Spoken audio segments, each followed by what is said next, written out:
Hi hi வாங்க. நம்ம இப்போ குலாப் ஜாமுன் எப்படி செய்யுதுன்னு பார்க்கலாம். எம்டிஆர் பேக்கெட்டு ஒரு பேக்கெட் எடுத்திருக்கேன். ஒரு கிளாஸ் சர்க்கரை, ஒரு கிளாஸ் தண்ணி. நான் வந்து 1.5 கிளாஸ் தண்ணியும் 1.5 கிளாஸ் சர்க்கரையும் போட்டிருக்கேன். அப்போ தான் அது கரெக்டாக வரும். பாருங்கள் சர்க்கரை பாவு எப்படி எடுத்துருக்கேன்ட்டு.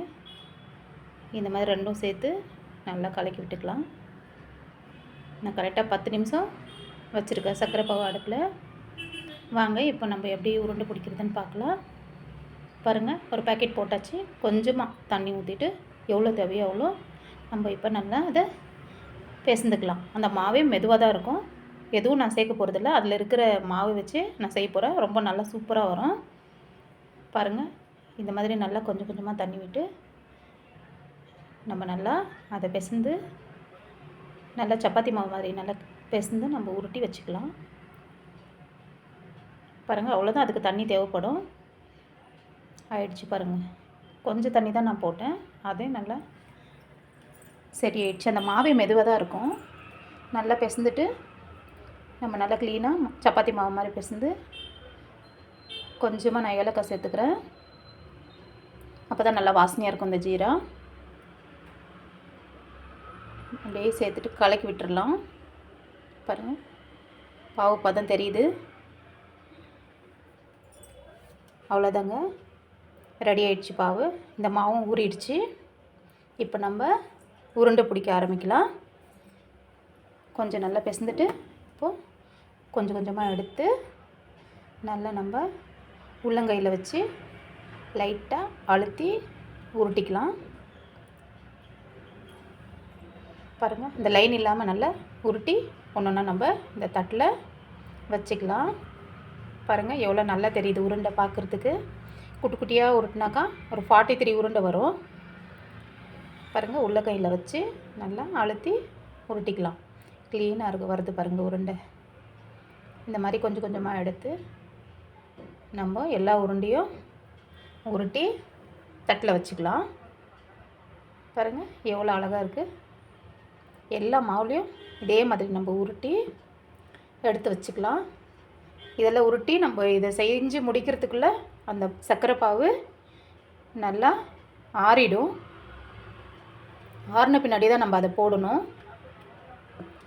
பாருங்கள் எவ்வளோ அழகாக இருக்குது உருண்டை. இந்த மாதிரி வெடிப்பு இல்லாமல் உள்ளங்கையில் வச்சு நல்லா அழுத்தி உருட்டிக்கலாம். பாருங்கள் வெடிப்பு இல்லாமல் எல்லா உருண்டையும் உருட்டி ஆயிடுச்சு. பாருங்கள் எவ்வளோ அழகாக தெரியுதுல்ல. க்ரீன் தட்டில் ஒயிட் கலர் குலாப் ஜாமுன் அழகாக தெரியுது. பாருங்கள் இது ஆறிடுச்சு. நம்ம இப்போது கடாயில் எண்ணெய் சேர்த்துக்கலாம். கொஞ்சம் லைட்டாக சூடு இறந்தோம் ஒரு உருண்டையாக நம்ம அதில் சேர்த்து ஃப்ரை பண்ணலாம். பாருங்கள் கம்மியாக தான் சூடு ஏறி இருக்குது எண்ணெய். இந்த சூடே போதும் அது பொரிக்கிறதுக்கு. ரொம்ப சூடு ஏறிடுச்சுன்னா கரிஞ்சிரும்.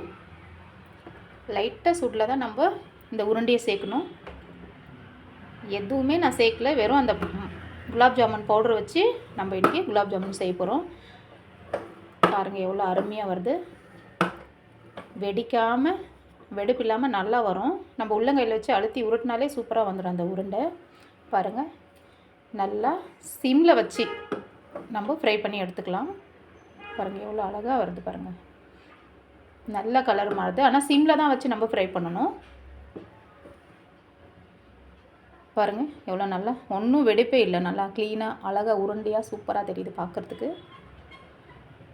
நல்ல ப்ரௌன் கலரில் வரணும். ப்ரௌன் கலரில் பாருங்கள் நல்லா கலர் திரும்பிடுச்சு. இன்னும் கொஞ்சம் ஃப்ரை பண்ணணும். இந்த ஸ்டேஜில் இருக்கணும். இந்த ஸ்டேஜில் இருந்துச்சுன்னா இப்போ நம்ம எடுத்து ஒரு பிளேட்டில் மாற்றிடலாம். பாருங்கள் நல்ல ப்ரௌன் ஆகிடுச்சு. இப்போ நம்ம ஒரு பிளேட்டுக்கு எடுத்துக்கலாம். எல்லாத்தையும் எண்ணெய் வடிச்சிட்டு பாருங்கள் அருமையாக இருக்குது. தட்டில் பார்த்தாலே குலாப் ஜாமுன் அப்படியே தெரியுது. செம்மையாக வாசனையும் வருது. அது ஃப்ரை பண்ணும்போதே நல்ல வாசனை, குலாப் ஜாமுன் வாசனை வீடு ஃபுல்லாக மணக்குது. இன்னும் மீதி இருக்கிறதும் நம்ம அதில் சேர்த்துக்கலாம். பாருங்கள் சிம்மில் தான் இருக்கணும், ஸ்டவ் ஹையில் வைக்கவே கூடாது. திரும்ப இருக்கிற பேலன்ஸ் எல்லாம் நம்ம போட்டு ஃப்ரை பண்ணிக்கலாம்.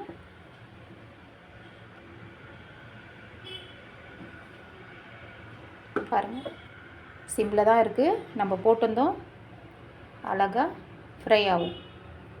பாருங்கள், நல்லா ஃப்ரை ஆகிடுச்சு. குலாப் ஜாமுன் ரெடி. சர்க்கரை பாவு நல்லா ஆறிடுச்சு. நம்ம எல்லா உருண்டையும் அதில் சேர்த்துக்கலாம். உருண்டையும் ஆறி இருக்கணும், சர்க்கரை பாவும் ஆறி இருக்கணும். இதை நல்லா ஒரு 3 மணி நேரம் நல்லா ஊறணும். அதுக்கப்புறம் சாப்பிட்லாம். ஒரு நாள் வச்சு சாப்பிட்டா இன்னும் டேஸ்ட்டாக இருக்கும். பாருங்கள், எவ்வளோ நல்லா தெரியுது பாருங்கள் அந்த பாவில். செம்மையாக இருக்குது. அப்படியே ஒரு ரவுண்டு சுற்றி விடுறேன் பாருங்கள், இன்னும் அழகாக இருக்குது. குலாப் ஜாமுன் ரெடி. பாய்.